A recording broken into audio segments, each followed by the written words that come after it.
Surrey, White Rock. Breaking news, Mr. Speaker. Rent spiked in October at the highest rate in 40 years.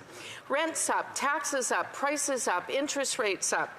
This Prime Minister's reckless spending is causing pain. Scotiabank says mortgage rates would be 2 full percentage points lower if the government would just control its spending. Canadians are at risk of losing their homes when they renew their mortgages. 2% is the difference between making it and breaking them. Will the Prime Minister end his reckless spending so that Canadians can keep their homes? The Honourable Parliamentary Secretary. The honourable member, Mr. Speaker, wishes to talk about Canadians keeping their homes. Let's look at the Conservative record on housing. When the now opposition leader was the so-called Minister of Housing, $300 million were allocated towards housing. How many homes were built? Less than 100, Mr. Speaker. Wow. The record speaks for itself. Across the country, we've signed deals with many municipalities: Kelowna, London, Hamilton, Halifax, Calgary. The list continues. We're going to continue to work with municipalities, with partners across the way, to make sure that we get homes built. This is an obligation, and we are up to the task. Hear, hear.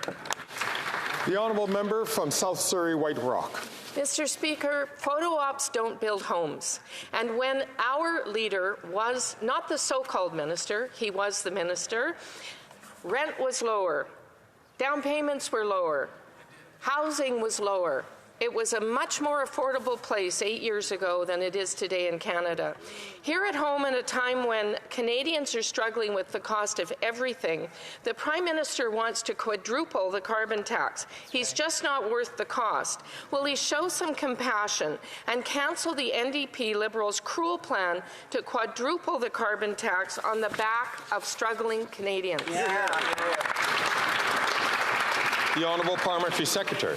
In a week where that party has been exposed for what they are, that is, a party that does not stand in alignment with the principles of freedom. They've turned their back on the Ukrainian diaspora and on Ukrainians. It's hard to take anything that side has to say seriously today.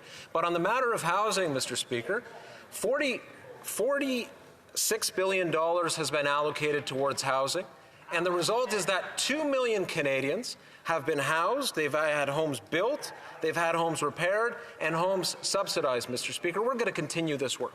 Hear, hear. The Honourable Member from South Surrey, White Rock. Mr. Speaker, this is the government that sent turbines to Putin so he can pump natural gas into Europe and fund his war machine. We should end dollars for dictators and turn them into paychecks for our people. The Prime Minister gave $15 billion to Stellantis in Windsor without protecting Canadian jobs. $15 billion being used to bring up to 1,600 foreign replacement workers. Let's see the contract. Let's see the details. Will the Prime Minister release the contract, let Canadian workers see for themselves how many jobs are going to foreign replacement workers? The Honourable Parliamentary Secretary.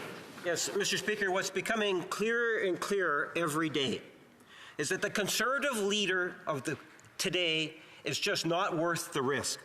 Quite frankly, the far-right element of Canada is actually taken over the Conservative Party today.